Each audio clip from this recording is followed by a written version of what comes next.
ನೋಡಿ, ಸಾರ್ವಜನಿಕ ಕಚೇರಿಯನ್ನ ಪ್ರಭಾವ ಬೀರೋದಕ್ಕೆ ಬಳಸಬಾರದು. ಸ್ನೇಹಮಯಿ ಕೃಷ್ಣಾಪರ ವಕೀಲರು ರಾಘವನ್ ಈಗ ವಾದ ಮಂಡನೆ ಮಾಡ್ತಾ ಇರೋದು. ಭ್ರಷ್ಟಾಚಾರ ನಿಯಂತ್ರಣ ಕಾಯ್ದೆ ತತ್ವಗಳ ಪ್ರಕಾರ ಸಾರ್ವಜನಿಕ ಕಚೇರಿಯನ್ನ ಪ್ರಭಾವಕ್ಕಾಗಿ ಬಳಸಬಾರದು. ನಿಮ್ಮ ಪ್ರಭಾವ ಬಳಸಿ ನಿಮಗೆ ಲಾಭ ಮಾಡಿಕೊಳ್ಳುವಂಥ ಕೆಲಸವನ್ನ ಮಾಡಬಾರದು ಅಂತ ಹೇಳಿ ಅವರು ಪ್ರಸ್ತಾಪ ಮಾಡ್ತಾ ಇರೋದು. ಸಾರ್ವಜನಿಕ ಕಚೇರಿಗಳು ಸಾರ್ವಜನಿಕರಿಗಾಗಿ ಇರುತ್ತೆ ಹೊರತಾಗಿ ತಮ್ಮ ಅಧಿಕಾರವನ್ನು ದುರ್ಬಳಕೆ ಮಾಡಿಕೊಂಡು ಅವ್ರ ಮೇಲೆ ಪ್ರಭಾವ ಹೇರಿ ಲಾಭಕ್ಕಾಗಿ ಬಳಸ್ಕೋಬಾರದು ಅನ್ನೋದು ರಾಘವನ್ ಅವರ ವಾದ. 17A ಈ ಎಲ್ಲ ವಿಚಾರಗಳನ್ನು ಹೇಳುತ್ತೆ. ಸೊ ಇದನ್ನ ಉಲ್ಲಂಘನೆ ಮಾಡಿದರೆ ಅದು ಭ್ರಷ್ಟಾಚಾರ ನಿಯಂತ್ರಣ ಕಾಯ್ದೆಯ ಅಡಿಯಲ್ಲಿ ತನಿಖೆಗೆ ಯೋಗ್ಯವಾದಂತಹ ಪ್ರಕರಣವಾಗುತ್ತೆ. ಸೊ ಇಲ್ಲಿ ಪ್ರತಿ ಹಂತದಲ್ಲಿಯೂ ಕೂಡ ನಿಯಮಗಳ ಉಲ್ಲಂಘನೆ ಆಗಿದೆ ಅಂತ ಹೇಳ್ತಿರೋದು. ಲೀಗಲ್ ಆಗಿದೆಯಾ ಅಥವಾ ಇಲ್ಲೀಗಲ್ ಆಗಿದೆಯಾ? ವಕೀಲ ರಾಘವನ್ಗೆ ನ್ಯಾಯಮೂರ್ತಿಗಳು ಪ್ರಶ್ನೆ ಇದು. ಆಯಿತು, ಈಗ ಈ ಪ್ರಕರಣ ಅಥವಾ ಈ ಮೂಡ ಸೈಟ್ ಹಂಚಿಕೆ ವಿಚಾರ ಲೀಗಲ್ಲ ಇಲ್ಲೀಗಲ್ಲ ಅಂತ ವಕೀಲ ರಾಘವನ್ ಅವರಿಗೆ ನ್ಯಾಯಮೂರ್ತಿಗಳು ಈ ರೀತಿಯ ಪ್ರಶ್ನೆಯನ್ನು ಮಾಡ್ತಾ ಇರೋದು. ಪ್ರತಿ ಹಂತದಲ್ಲಿಯೂ ಕೂಡ ಪ್ರಶ್ನೆಗಳಾಗ್ತಾ ಇರೋದು ನೋಡಿ. ಇಲ್ಲಿ ಈಗ 17A ವಿಚಾರವಾಗಿ ಅವರು ಇನ್ನಷ್ಟು ಆ್ಯಡ್ ಮಾಡಲಿಕ್ಕಿದೆ, ಇನ್ನಷ್ಟು ವಿಚಾರಗಳನ್ನು ಫ್ಯಾಕ್ಟ್ಸ್ಗಳನ್ನು ನೋಡಲಿಕ್ಕಿದೆ ಅನ್ನೋದನ್ನು ಹೇಳ್ತಾ ಇದ್ದಂಗೆ ವಕೀಲ ರಾಘವನ್ಗೆ ನ್ಯಾಯಮೂರ್ತಿಗಳು ಪ್ರಶ್ನೆಯನ್ನು ಮಾಡ್ತಾ ಇರೋದು. ಈಗ ಈ ಮೂಡ ವಿಚಾರ ಲೀಗಲ್ಲ ಅಥವಾ ಇಲ್ಲೀಗಲ್ಲ, ಅಥವಾ ಪರ್ಯಾಯ ನಿವೇಶನವನ್ನು ಕೊಟ್ಟಿರುವಂಥದ್ದು ಲೀಗಲ್ಲ ಇಲ್ಲೀಗಲ್ಲ, ಇಲ್ಲಿ ರೂಲ್ಸ್ ಬ್ರೇಕ್ ಆಗಿದೆಯಾ ಅಥವಾ ಎಲ್ಲವನ್ನೂ ಗಾಳಿಗೆ ತೂರಿ ಅಧಿಕಾರ ದುರುಪಯೋಗ ಮಾಡಿಕೊಂಡು ಈ ರೀತಿ ಗೋಲ್ಮಾಲ್ ಮಾಡಲಾಗಿದೆ ಅನ್ನೋಂತಹ ಪ್ರಶ್ನೆಗಳನ್ನು ಇಲ್ಲಿ ಕೇಳುವಂತಹ ಕೆಲಸ ಆಗ್ತಾ ಇದೆ.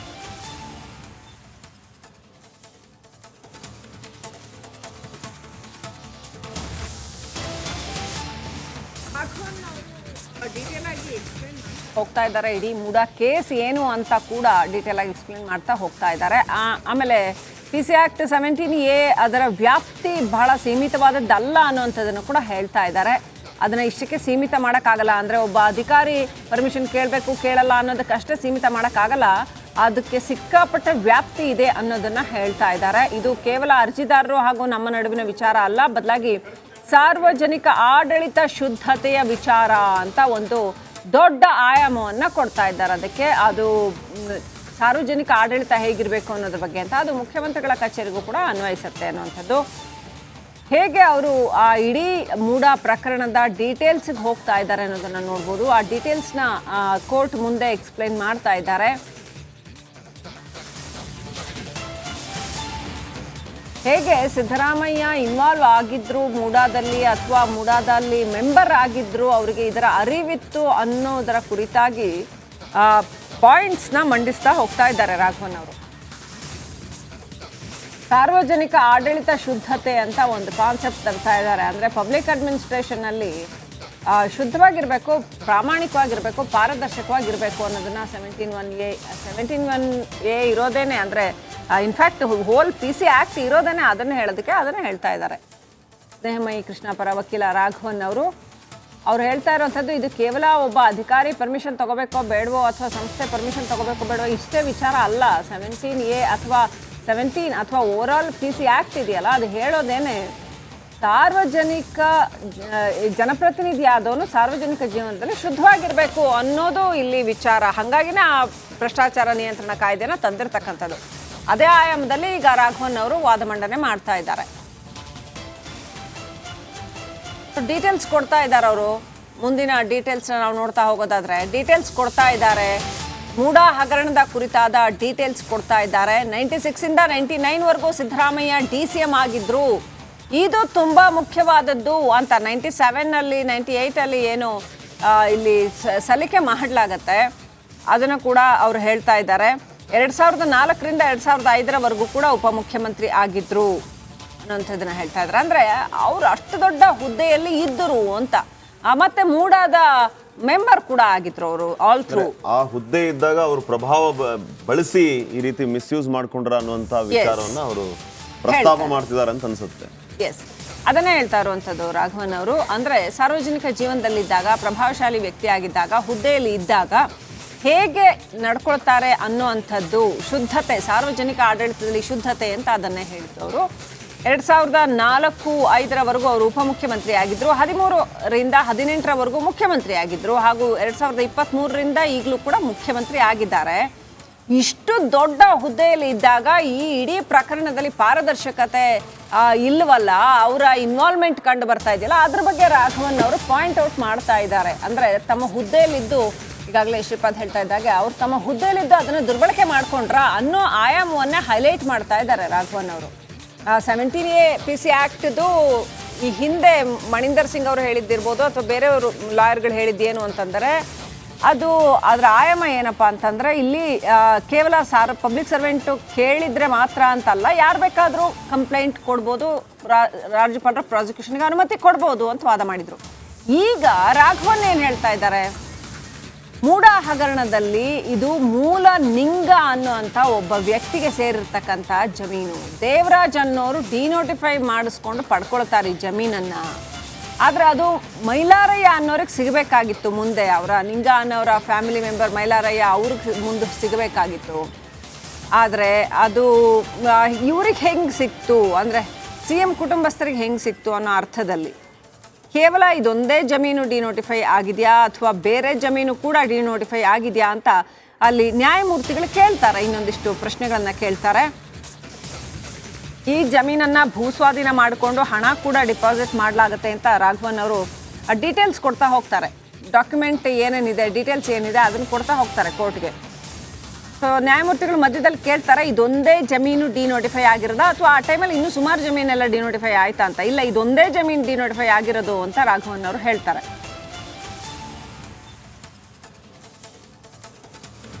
ಸೊ ಇದೊಂದೇ ಜಮೀನು ಅಂತಂದ್ರೆ ಉದ್ದೇಶಪೂರ್ವಕವಾಗಿ ಮಾಡಿದ್ದಾರೆ ಅಂತ ಆಗತ್ತಾ? ಹಾಗಾದ್ರೆ ಗೊತ್ತಿಲ್ಲ.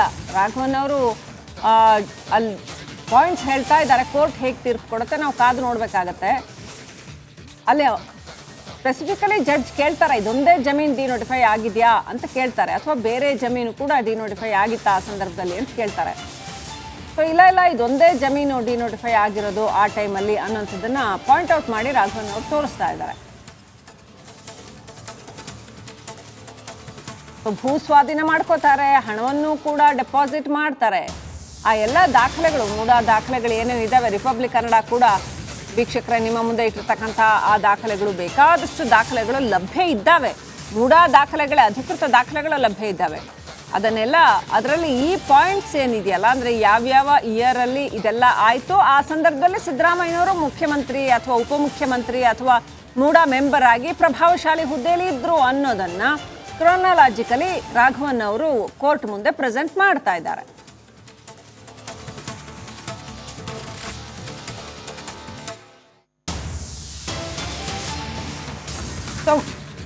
ಡಿನೋಟಿಫೈ ವಿಚಾರಕ್ಕೆ ಸಂಬಂಧಪಟ್ಟಂಗೆ ಭಾರಿ ಚರ್ಚೆ ಆಗ್ತಾ ಇರೋದು. ಈ ಡಿನೋಟಿಫೈ ಆದ್ಮೇಲೆ ಹಣ ಡಿಪಾಸಿಟ್ ಮಾಡೋದು, ಡಿನೋಟಿಫೈ ಯಾವಾಗ ಆಗಿತ್ತು?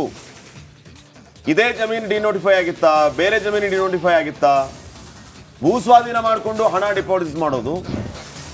ಇಲ್ಲಿ ಡಿನೋಟಿಫೈ ಆದ ಇಸ್ವಿ ಬಗ್ಗೆ ಮತ್ತು ಡಿನೋಟಿಫೈ ಆಗಿದ್ದು ಯಾವ ಆಯೋಗ ಇದ್ದಾಗ, ಅದನ್ನ ಪರ್ಮಿಷನ್ ಕೊಟ್ಟಿದ್ದು ಯಾವಾಗ, ಇದು ಬಹಳ ಮಹತ್ವವನ್ನು ಪಡೆದುಕೊಳ್ತಾ ಇದೆ. ಇದ್ರ ಬಗ್ಗೆ ಡೇ ಫಸ್ಟಿಂದ ಏನೆಲ್ಲ ನಡೀತು ಅನ್ನೋದ್ರ ಬಗ್ಗೆ ಚರ್ಚೆಗಳಿಗೆ ಆಗ್ತಾ ಇರೋದು.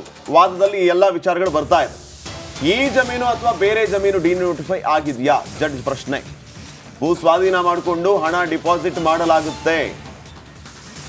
ಸ್ನೇಹಮಯಿ ಕೃಷ್ಣ ಪರ ವಕೀಲ ರಾಘವನ್ ವಾದವನ್ನ ಮುಂದುವರಿಸ್ತಾ ಇದ್ದಾರೆ.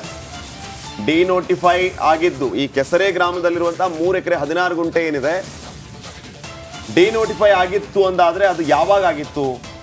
ಭೂ ಸ್ವಾಧೀನ ಪಡಿಸ್ಕೊಂಡ್ಮೇಲೆ ಹಣ ಡಿಪಾಸಿಟ್ ಮಾಡಿದ್ದ ವಿಚಾರ 98ರಲ್ಲಿ ಏನಾಯಿತು, 2004ರಲ್ಲಿ ಏನಾಯಿತು? ನಿನ್ನೆ ಲಾಸ್ಟ್ ಟೈಮ್ ರಂಗನಾಥ್ ರೆಡ್ಡಿ ಅವರು ಈ ಎಲ್ಲ ವಿಚಾರಗಳ ಬಗ್ಗೆ ವಾದ ಪ್ರಸ್ತಾಪ ಮಾಡ್ತಾ ಇದ್ರು. ಈಗ ರಾಘವನ್ ಅವರು ತಮ್ಮ ಆಂಗಲ್ ಅಲ್ಲಿ ಹಲವು ವಿಚಾರಗಳನ್ನ ಪೀಠದ ಗಮನಕ್ಕೆ ತಗೊಂಡ್ಬರ್ತಾ ಇದ್ದಾರೆ. ಏಕಸದಸ್ಯ ಪೀಠ, ನ್ಯಾಯಮೂರ್ತಿ ನಾಗಪ್ರಸನ್ನ ಅವರು ಪೀಠದಲ್ಲಿ ಇವರ ಮುಂದೆ ಈ ಎಲ್ಲ ವಿಚಾರಗಳ ಬಗ್ಗೆ ಪ್ರಸ್ತಾಪ ಆಗ್ತಾ ಇರೋದು.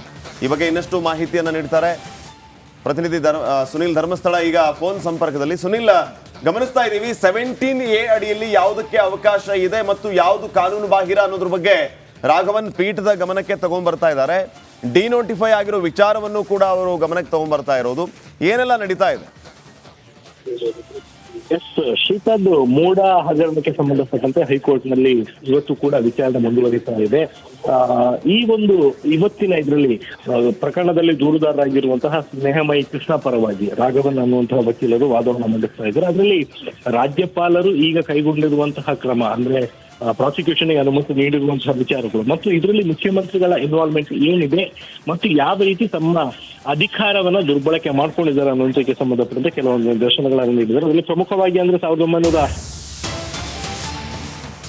ಒಂದೇ ನಿಮಿಷ ಸುನಿಲ್, ಮತ್ತೆ ಬರ್ತೀನಿ. ಮತ್ತಷ್ಟು ಅಪ್ಡೇಟ್ಸ್ ಲಭ್ಯ ಆಗ್ತಾ ಇದೆ.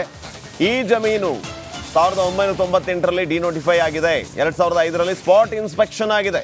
ನ್ಯಾಯಮೂರ್ತಿಗಳು ಹೇಳ್ತಾ ಇರೋದು 98ರಲ್ಲಿ ಡಿನೋಟಿಫೈ ಆಗಿದೆ ಅಂತ ಹೇಳಿ 2005ರಲ್ಲಿ ಸ್ಪಾಟ್ ಇನ್ಸ್ಪೆಕ್ಷನ್ ಆಗಿದೆ. ಅಂದರೆ ಈ ಬಗ್ಗೆ ರಂಗನಾಥ್ ರೆಡ್ಡಿ ಅವರು ಕೂಡ ಹೇಳ್ತಾ ಇದ್ರು ಮೊನ್ನೆ. ಆಗಿನ ತಹಸೀಲ್ದಾರ್, ಜಿಲ್ಲಾಧಿಕಾರಿಗಳು ಇದನ್ನ ಸ್ಪಾಟ್ ಇನ್ಸ್ಪೆಕ್ಷನ್ ಅಂದರೆ ಪರಿಶೀಲಿಸಿದ್ದೀವಿ ಅನ್ನೋ ರೀತಿಯಲ್ಲಿ ಬೆಳವಣಿಗೆಗಳು ಆದವು ಅಂತ. ಆಗ ಡಿ ಸಿ ಆಗಿದ್ದಂಥವರು ಈಗ ರಾಯಚೂರಿನ MP ಆಗಿದ್ದಾರೆ ಅನ್ನೋಂಥ ಮಾತನ್ನು ಕೂಡ ರಂಗನಾಥ್ ರೆಡ್ಡಿ ಅವರು ಹೇಳ್ತಾ ಇದ್ರು. ಸೊ ಡಿನೋಟಿಫೈ ಆಗಿದ್ದು ಯಾವಾಗ, ಸ್ಪಾಟ್ ಇನ್ಸ್ಪೆಕ್ಷನ್ ಆಗಿದ್ದು ಯಾವಾಗ, ಈ ಎಲ್ಲ ವಿಚಾರಗಳು ಕೂಡ ಅಲ್ಲಿ ಮತ್ತೆ ಚರ್ಚೆಗೆ ಬರ್ತಾ ಇರುವಂಥದ್ದು. ಎಸ್ ಸುನಿಲ್, ಈಗ ಇದು ಡಿನೋಟಿಫೈ ಆಗಿದ್ದರ ಬಗ್ಗೆ ಗೊಂದಲ ಇದೆಯಾ ಅಥವಾ ಇದನ್ನ ಭೂಸ್ವಾಧೀನ ಮಾಡ್ಕೊಂಡಿದ್ದು ಯಾವಾಗ ಅನ್ನೋದ್ರ ಬಗ್ಗೆಯೂ ಕೂಡ ಅಲ್ಲಿ ಚರ್ಚೆ ಆಗ್ತಾ ಇರೋದು. ಇಲ್ಲಿ ಸದ್ಯಕ್ಕೆ ವಾದದ ಫೋಕಸ್ ಯಾವುದು ಅಂತ? ಎಸ್ ಶ್ರೀಪಾದ್, ವಾದದ ಪ್ರಮುಖವಾಗಿ ರಾಘವನ್ ಅವರು ಮಂಡಿಸ್ತಾ ಇರುವಂತಹ ವಾದದ ಫೋಕಸ್ ಏನು ಅಂತ ಹೇಳಿದ್ರೆ ಸಿದ್ದರಾಮಯ್ಯ ಅವರು ತಮ್ಮ ಅಧಿಕಾರವನ್ನ ದುರ್ಬಳಕೆ ಮಾಡ್ಕೊಂಡಿದ್ದಾರೆ ಅನ್ನುವಂಥದ್ದು. ಈಗ 1998ರಲ್ಲಿ ಡಿನೋಟಿಫೈ ಆಗಿದೆ ಮತ್ತು 2005ರಲ್ಲಿ ಸ್ಪಾಟ್ ಇನ್ಸ್ಪೆಕ್ಷನ್ ಆಗಿದೆ ಅನ್ನುವಂಥ ವಿಚಾರವನ್ನ ನ್ಯಾಯಮೂರ್ತಿಗಳು ಕೂಡ ಹೇಳಿದ್ರು. ಸೊ ಇದರಲ್ಲಿ ಒಂದು ವಿಚಾರವನ್ನ ಈ ಸ್ನೇಹಮಯಿ ಕೃಷ್ಣ ಪರ ವಕೀಲರು ಮಂಡಿಸಿರುವಂಥದ್ದು, ಈ 1996ರಿಂದ 99ರ ಅವಧಿಯವರೆಗೂ ಕೂಡ ಸಿದ್ದರಾಮಯ್ಯ ಅವರು ಉಪಮುಖ್ಯಮಂತ್ರಿ ಆಗಿದ್ರು ಅನ್ನುವಂಥದ್ದು. ಹಾಗಿದ್ರೆ 98ರಲ್ಲಿ ಇದು ಡಿನೋಟಿಫೈ ಆಗಿದ್ದು. ಈ ಸಂದರ್ಭದಲ್ಲೂ ಕೂಡ ಸಿದ್ದರಾಮಯ್ಯ ಅವರು ತಮ್ಮ ಅಧಿಕಾರವನ್ನು ಬಳಕೆ ಮಾಡ್ಕೊಂಡಿದ್ದಾರೆ ಅನ್ನುವಂಥದ್ದು ಒಂದು ವಿಚಾರ ಅಂತಾದ್ರೆ, ಎರಡನೇದು ಇದಾದ ನಂತರ ಇದಕ್ಕೆ ಸ್ಪಾಟ್ ಇನ್ಸ್ಪೆಕ್ಷನ್ ಆಗಿರುವಂಥದ್ದು 2005ರಲ್ಲಿ. 2004ರಿಂದ 2005ರವರೆಗೂ ಕೂಡ ಅಗೈನ್ ಸಿದ್ದರಾಮಯ್ಯ ಅವರು ಉಪಮುಖ್ಯಮಂತ್ರಿ ಆಗಿದ್ರು. ಈ ಸಂದರ್ಭದಲ್ಲೂ ಕೂಡ ತಮ್ಮ ಅಧಿಕಾರವನ್ನ ಅವರು ಬಳಕೆ ಮಾಡ್ಕೊಂಡಿದ್ದಾರೆ, ತಮಗೆ ಬೇಕಾದ ರೀತಿಯಲ್ಲಿ ಈ ಜಮೀನ ಡಿನೋಟಿಫೈ ಮಾಡ್ಕೊಳ್ಳೋದಕ್ಕೆ ಬಳಕೆ ಮಾಡ್ಕೊಂಡಿದ್ದಾರೆ ಅನ್ನುವಂಥದ್ದನ್ನ ಕೋರ್ಟಿಗೆ ಮನವರಿಕೆ ಮಾಡುವಂತ ಒಂದು ಪ್ರಯತ್ನವನ್ನ ಮಾಡ್ತಾ ಇರುವಂತದ್ದು. ಇದಲ್ಲದೆ ಇದಾದ ನಂತರ ಮುಂದಿನ ದಿನಗಳಲ್ಲೂ ಕೂಡ ಅಂದ್ರೆ ಸಿದ್ದರಾಮಯ್ಯ ಅವರು 2013ರಿಂದ 2018ರವರೆಗೂ ಕೂಡ ಮುಖ್ಯಮಂತ್ರಿ ಆಗಿದ್ರು. ಆ ಸಂದರ್ಭದಲ್ಲೂ ಕೂಡ ತಮಗೆ ವಿಜಯನಗರದಲ್ಲಿ ಈ ಒಂದು ಸೈಟ್ ಅಲಾಟ್ ಆಗೋದಕ್ಕೆ ಬೇಕಾದಂತಹ ಅಲಾಟ್ ಆಗ್ಬೇಕಾಗಿತ್ತು. ಅದಕ್ಕೆ ಬೇಕಾದ ರೀತಿಯಲ್ಲಿ ಅಧಿಕಾರಿಗಳ ಮೇಲೆ ಒತ್ತಡವನ್ನ ತಂದು ಈ ಒಂದು ಜಮೀನನ್ನ ನಿವೇಶನಗಳನ್ನ ಪಡ್ಕೊಂಡಿದ್ದಾರೆ ಅನ್ನುವಂಥದ್ದು ಆರೋಪವನ್ನ ಮಾಡ್ತಾ ಇರುವಂಥದ್ದು. ಸದ್ಯಕ್ಕೆ ಇವತ್ತು ಇದೇ ವಿಚಾರವಾಗಿ ವಾದ ಮುಂದುವರಿಯುವಂತ ಒಂದು ಸಾಧ್ಯತೆ ಇದೆ. ಆದ್ರೆ ಅಂತಿಮ ಆದೇಶ ಬರುವಂತ ಸಾಧ್ಯತೆ ತೀರಾ ಕಡಿಮೆ ಇರುವಂಥದ್ದು. ಅದನ್ನ ಕಾಯ್ದಿರಿಸುವಂತ ಸಾಧ್ಯತೆ ಸದ್ಯಕ್ಕೆ ಈಗ ನಡೀತಾ ಇರುವಂತಹ ವಾದ ಮತ್ತು ಪ್ರತಿವಾದಗಳನ್ನ ನೋಡಿದ್ರೆ ಅನಿಸ್ತಾ ಇರುವಂಥದ್ದು. ಶ್ರೀಪಾದ್, ಸುನಿಲ್, ವಿಷಯ ಕಾಂಪ್ಲಿಕೇಟೆಡ್ ಆಗ್ತಾ ಇದೆ ಅಂತ ಅನಿಸ್ತದೆಯಾ? ಎಸ್ ಶ್ರೀಪಾದ್, ಯಾಕೆಂತ ಹೇಳಿದ್ರೆ ಈಗ ಮುಖ್ಯಮಂತ್ರಿ ಈಗ ಸ್ನೇಹಮಯಿ ಕೃಷ್ಣ ಪರವಾಗಿ ವಾದವನ್ನ ಮಂಡಿಸ್ತಾ ಇರುವಂತಹ ವಕೀಲರು ಹಲವಾರು ವಿಚಾರಗಳನ್ನ ಅಂದ್ರೆ ಈ ಹಿಂದೆ ಆಗಿರುವಂತಹ ಡಿನೋಟಿಫಿಕೇಶನ್ ಇಂದ ಹಿಡಿದು ಅದು ಒರಿಜಿನಲ್ ಆಗಿ ಯಾರಿಗೆ ಬರ್ಬೇಕಾಗಿತ್ತು, ಅದಾದ ನಂತರ ಯಾರಿಗೆ ಸಿಗ್ಬೇಕಾಗಿತ್ತು, ಎಲ್ಲಾ ವಿಚಾರಗಳನ್ನು ಕೂಡ ದಾಖಲೆ ಸಹಿತ ಕೋರ್ಟಿಗೆ ಮನವರಿಕೆ ಮಾಡುವಂತ ಒಂದು ಪ್ರಯತ್ನವನ್ನ ಮಾಡ್ತಾ ಇರುವಂತದ್ದು. ಅಂಡ್